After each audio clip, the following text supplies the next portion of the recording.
YouTube? It is Toy Adventures here again with another figure review. And today we're taking a look at the brand new G.I. Joe Classified Series Doc. So here we've got our first Doctor in the line. I believe there's two main Doctors in the G.I. Joe ranks, that being Doc himself and Lifeline. I guess you can also count Doc's female version as another Doctor, but it's kind of, I don't know, put under the same name. But those are the two main Doctors of the G.I. Joe rank. So it's so nice to finally get a medic for our G.I. Joe team. And can I just say, I absolutely love this new box style. It's very compact. It's very mature. The colors are still appealing. It just looks very professional, very organized. So I really like their new box design, and I hope this is actually the box they keep going throughout the entire line, because I just really enjoy it. Again, it's nice and compact. It's even more compact than the old boxes, and it has a very mature, interesting color palette. I just really enjoy the whole look of this thing, and it makes it appealing to get some characters to keep in box because the in package look is so nice.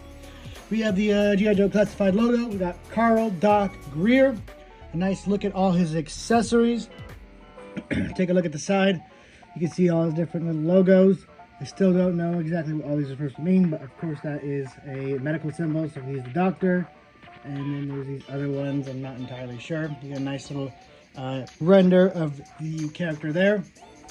On the back, you have a nice cool rendered diorama shot where you have Doc in kind of a battle zone where he is assumedly shooting off a flare to call in a friendly helicopter and get a wounded Joe out of combat. So really cool stuff. Shows you some of the other cool things that you can expect with this figure. Just cool little details like his pill bottle on his helmet and the medic symbol on his shoulder. On the side here, we get a much better look at that art of Doc here. I always love the G.I. Joe artwork they have on the boxes. It's just so nice and vivid and really awesome a lot of the times. Like Dusty's is a personal favorite of mine. I just really like that each of them is unique and special to the character. It's not just all one uniform art style, which I understand some people may want for display reasons, but I think it's really special that each one gets their own kind of style. So really nice image of Doc here. He is 122 in the line, and that's pretty much it for the box. Let's go ahead and get him out of the packaging and see what he's like. All right, so here is everything you get with Doc. You get the figure itself.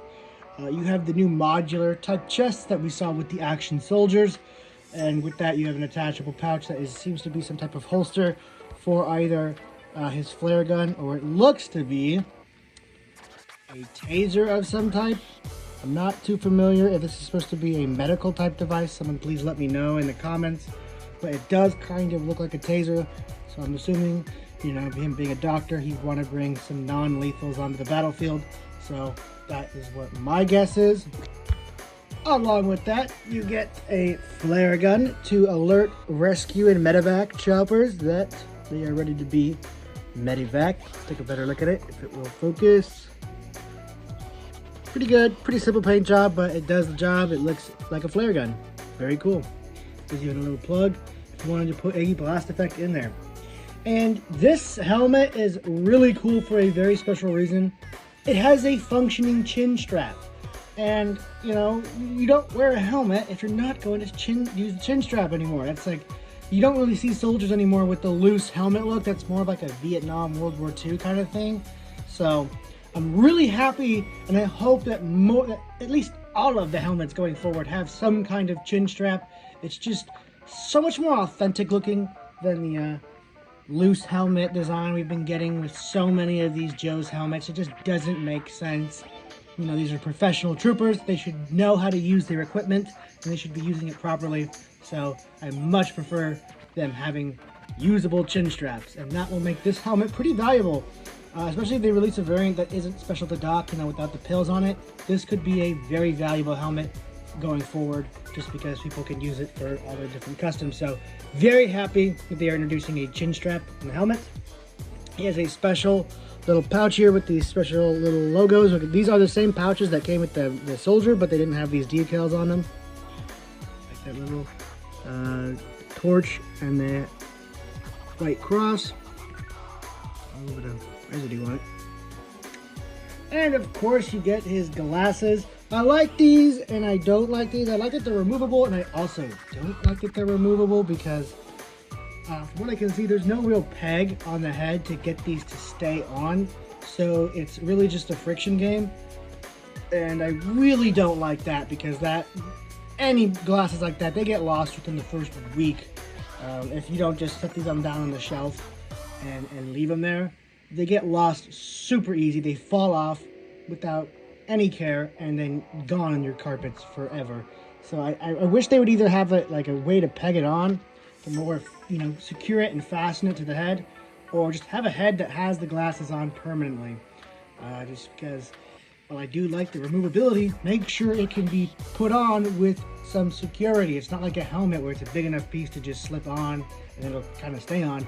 These are going to get lost in someone's carpet immediately.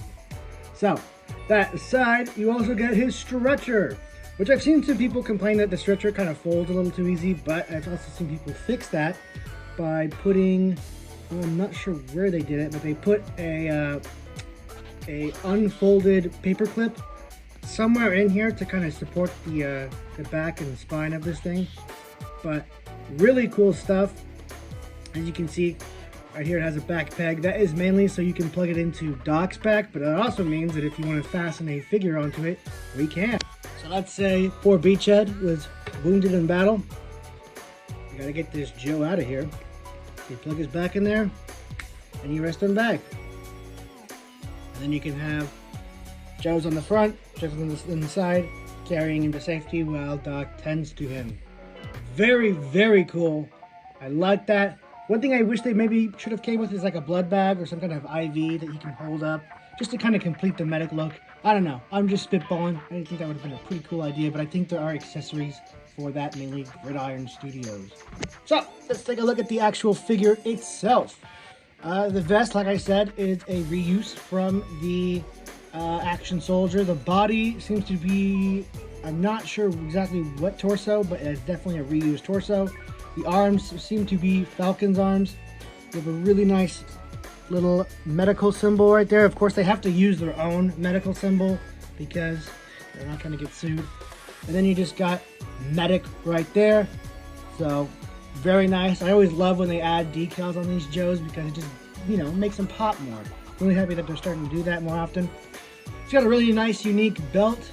Just has all these pouches on it. I can see this being a very useful piece as well from a lot of customs.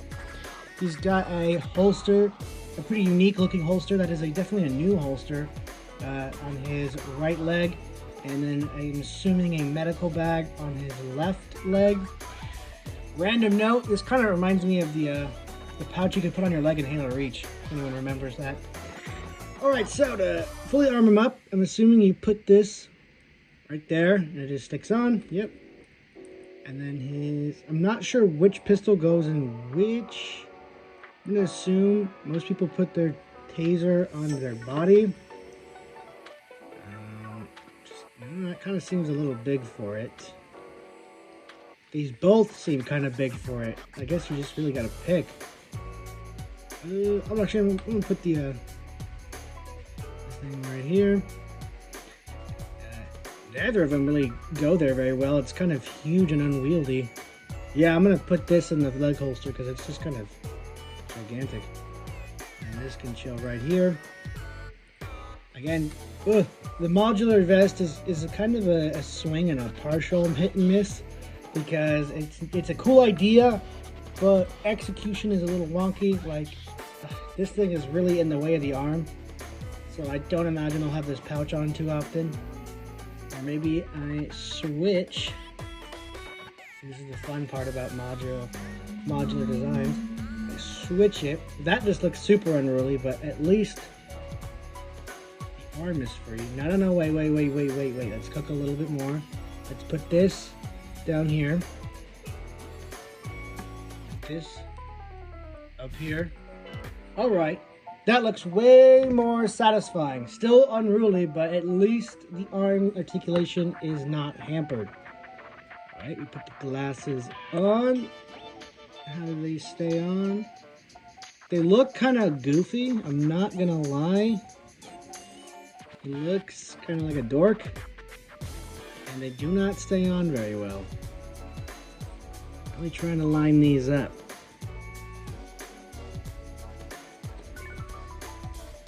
Yeah, no, that's definitely he.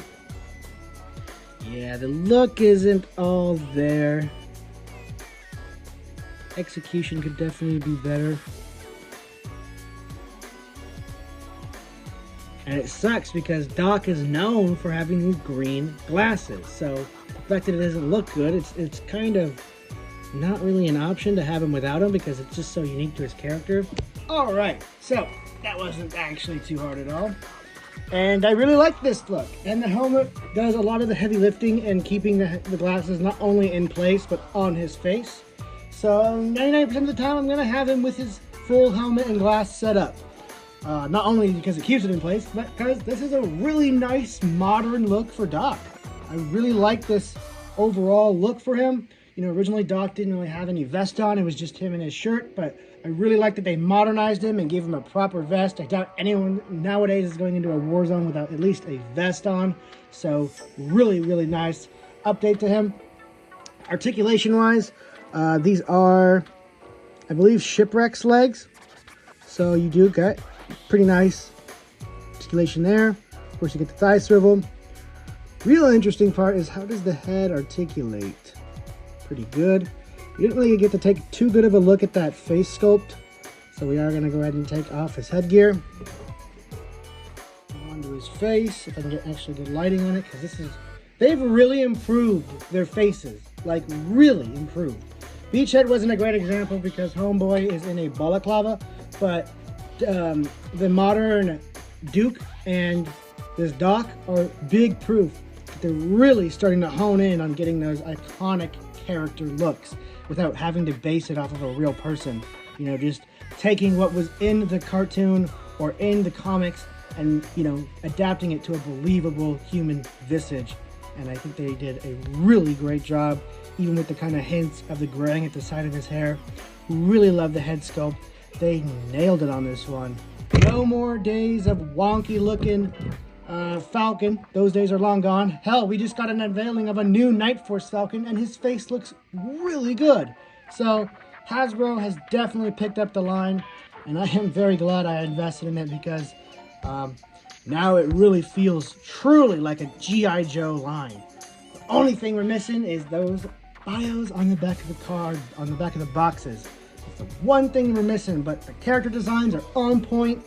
The accessories are on point. It's just each figure just seems to be another home run for what they were trying to go for. And while I have some issues with this vest, even while it's bare like this, he still looks really good. So you have plenty of options. His accessories are good. I don't know why Beachhead's little bomb vest is in here. Not bomb vest, his bomb satchel. But yeah, articulation in the arms. Sorry, I kind of got off the articulation point, but that's because we've kind of seen this arms a million times. None of the articulation here is new. You know, there's none of that new awesome Duke being able to do wield anything. But wait, was I wrong? I was totally wrong. Wait, was I proved wrong? No, I wasn't. Okay, so what happened was the fingers got stuck together like this, and I thought, oh wow, he can actually just hit that pose. But when you unlock them, no, they don't really stay together like the Duke does. But still, I mean, that's a really nice articulation right there. So still, very nice arm articulation. Although it is, again, what we've seen. I believe this is Duke's, you know, V1 Duke's chest. Could be wrong on that, but that's kind of what it looks like. Kind of what I'm seeing. But yeah, so that's pretty much all I really had to say about this Doc. I'm gonna have to give this thing a 10 out of 10. I mean, what can you say? It's great. It has everything you'd expect from it, and the articulation's there. The paint is there. I mean, he's got a lot of different little like bits and bobs painted on him. He's got his decals he's got on him. Joes have never really had washes or had crazy, ultra realistic paint schemes. So for a G.I. Joe, standard, it is perfect. It is an extremely polished outcome, and I really enjoy this release. Super happy to have a medic in the line, and I'm going to be honest, I kind of prefer Doc over Lifeline because Doc is not running around a battlefield with these gaudy red and white color schemes, so he just fits much more as a combat medic look. So I'm super happy to have Doc, and yeah, stay tuned for tomorrow. I'm going to have some more reviews ready because we've got a lot of stuff releasing tomorrow. Maybe some Joe stuff, maybe some Jurassic stuff. So, guys, thank you so much for watching. This has been Toy Adventures, signing out. Peace!